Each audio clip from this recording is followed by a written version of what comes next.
Hey everyone, this is Derek here, and here's a quick video tutorial on how to set up your L1R1 buttons with PUBG Mobile. So here we go, we've got the L1 button in place and the R1 button we're leaving off right now, just so we can access the settings screen. So you hit that little gear icon in the top right corner, and here's your settings screen. We want to go down to controls today, and then we want to go into customize. So what we're going to be doing is we're going to be dragging whatever buttons we think that we want to use with the L1 and R1 controllers over to where they tap on the screen. So for me, I'm going to select the L1 button to be ADS, or looking down the scope. So we're going to want to grab that button from over here and move it over this way. And then the R1 button I'm going to want to use for shooting. So that means I'm going to want to move the fire button over here. So I'll probably leave the mini map where it is. We'll move the fire button up here, and we'll want to make it smaller definitely. So we'll see if we can grab that. Sometimes it's a little finicky to get the buttons to shrink down. There we go.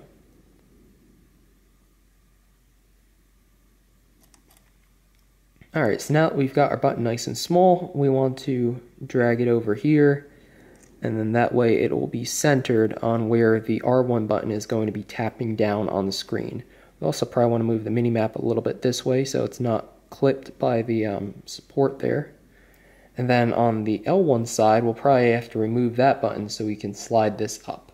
Alright, so there we go. We've got the fire and ADS buttons under where the L1 and R1 touchpads tap the screen, and we can confirm that they're working properly by going ahead and tapping one of the on-screen buttons so that it illuminates, and then we'll just tap. Let's try the L1 button. So you can see how now that is no longer highlighted. That's because it tapped over here. We'll try the same one with fire. Perfect. Just do it a couple more times just to make sure that they work right. And it's hard to see on camera, but I can actually tap between them, and I can see that they are, you can see on the button size actually how it's bouncing back and forth. And that's how you do it. So then you just go ahead and click save. I might change some other things, but for the purposes of the tutorial, we'll click save here. You can see information is saved, and then we'll want to go exit, and then exit out of settings. And now we're ready to play. So we'll jump into the game and go from there. So hopefully this tutorial helped you out in setting up the L1 and R1 buttons for use with your phone. You can use them for anything. Most people do prefer, like I said, just scope and fire, because then that leaves you free with your thumbs to be able to move and look around at the same time.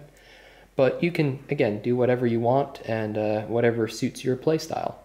So definitely let me know in the comments below if you have any questions about how to set this up, if you need anything else explained. Otherwise, thanks for watching. If you enjoy this sort of content, PUBG Mobile, definitely consider subscribing to the channel if you aren't already. And I hope to see you on the battlefield soon.